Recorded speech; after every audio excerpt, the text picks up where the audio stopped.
Welcome back, I'm Daniel Shansmith, a barrister of England and Wales, and in this video talking about something that feels like it is a very chilling effect on free speech, and what we might start to think of as a bit of an authoritarian and draconian society. So just before we get into that, if you do like this fresh approach to legal content and something in the news, please do subscribe to the channel, like the video, ring the notification bell so you don't miss out on future videos. That would really help my channel grow and I'd really appreciate it. So many of you will know that I'm not a stranger to responding to something that I see online now and again. And in this one, I had to comment on it on X. So do follow me over on X as well. And I'm going to go through what everyone really needs to know. Now, you know that this can't be taken as legal advice by now, but you do need to keep this case in your back pocket if ever you say anything in public, online, or anywhere for that matter, and you are challenged on it. Let's go to the tweet first of all. So this was a tweet from, actually I responded to this tweet from Alison Pearson, and I said, in my view, this is outrageous and borders on abuse of power. It's talking about the police turning up on Remembrance Sunday about a tweet that was sent over a year ago. And I said that this is a case that people need to cite.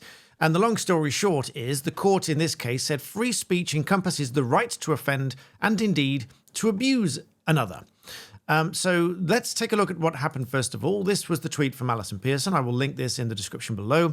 It leads to a Telegraph article which talks about exactly what happens here. Now, this describes what it is a Kafkaesque or Kafkaesque, depending on how you like to pronounce it, investigation for allegedly stirring up racial hatred on social media in a post last year.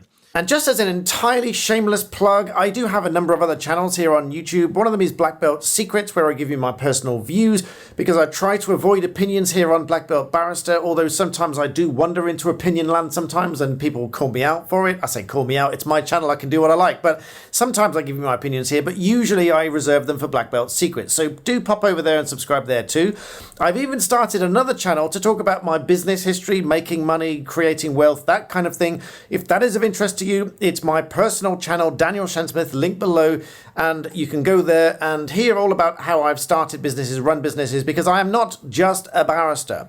I was in business for over 20 years and I've got a lot of experience doing different things, and I'd love to share that with you here on YouTube, so check out those linked in the description below. And now let's get back to free speech. Now, Kafkaesque or Kafkaesque is something of unnecessary bureaucratical nonsense, basically jumping through all the hoops and doing what you're told and going through a whole system designed to drag you through the mill over something you've allegedly done or said or whatever. This article, I'll link in the description below, broadly talks about a tweet following the October 7th attacks last year. And just recently on Remembrance Sunday, Alison Pearson said that two police officers turned up to talk about this tweet, which was over a year ago. However, rather alarmingly, when asked what the tweet was and what she was supposed to have said, the police said that they were not allowed to disclose it. The officer also refused to reveal the accuser's name. Rather bizarrely, and something that I will pick up here in the use of language, the police officer reportedly said it's not the accuser, looking down at the notes, and said they are called the victim. Now, I will pick up the police officer on this point just here, because actually they are not called the victim unless and until something has actually been proven in court. Until then, they are a complainant, because they are complaining about something that they alleged has happened. And if, in this case, they allege that a crime, or in this case, a non-crime hate incident has happened, that is not a definitive fact unless and until it's been proven in a court of law. And if it's anything to do with crime, that is beyond a reasonable doubt, and that is a separate legal test all by itself. So then we have to take a real look at what does the law say about the freedom of expression, which is, of course, a protected right under Article 10 of VCHR. So let's take a look at one case that did look at the freedom of expression, and that is Scotto and the Crown Prosecution Service of 2020. Very broadly speaking, this was a conviction at the Magistrates Court under the Communications Act, Section 127(2)(c). That provides that a person commits an offence if, for the purpose of causing annoyance, inconvenience, or needless anxiety to another, they persistently make use of a public electronic network, which could be anything to do with communication. She appealed that case by way of case stated, which just means that the court states the case and the facts and the question of law for the Court of Appeal to answer. The long story short is that the appeal was allowed, the conviction was quashed, and all orders made on the conviction were also quashed. However, there's one or two very important paragraphs which I will reference in this video, one of which is paragraph 42. The court said, a prosecution under section 127 for online speech is plainly an interference by the state with the defendant's convention right to the freedom of expression. Further down in paragraph 43, the court said the prosecution argument failed entirely to acknowledge the well-established proposition that free speech encompasses the right to offend and indeed to abuse another.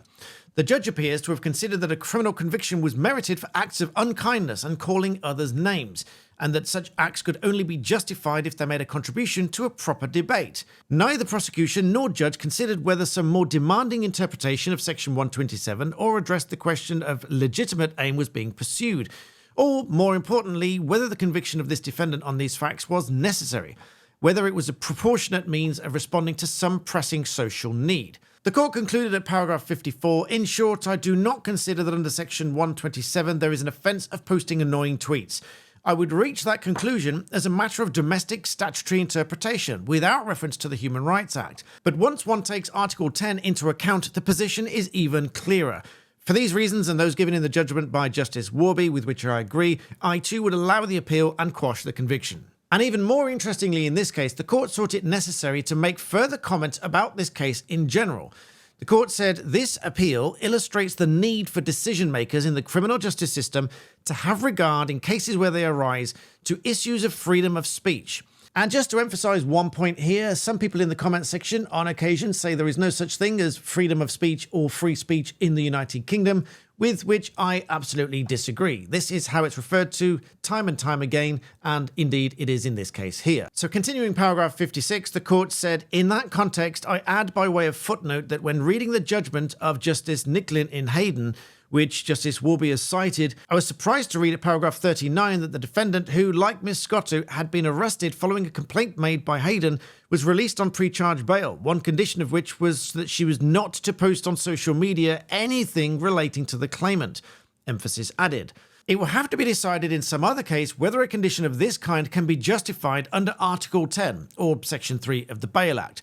In other words, this is such an onerous condition not to post anything on social media about the claimant or complainant, and the court in this case emphasized and expressly stated that decision makers in the criminal justice system need to have regard in these such cases as they arise to issues of freedom of speech, which is protected under Article 10. And so with the situation that we've got at the moment, with members of the public and journalists getting visits from police officers, such as the case with Alison Pearson here, I feel it absolutely necessary to make everybody aware of these types of cases and the fact that you should avail yourself of free legal advice if you are arrested, detained, interviewed, and so on, and perhaps even reference these cases, print them out, have them with you just in case the lawyer that you have at the time isn't fully aware that freedom of expression is a protected human right in cases such as this. So I hope you found that useful, and obviously this can't be independent, discreet legal advice to any one individual, but I do hope that it proves to be some guidance that might be useful if you get a visit from police officers having posted something on social media a year ago that tends to upset somebody. So if that is alarming to you, if that is of interest to you, and this video was useful to you, please do like the video, make sure you subscribe below for further updates,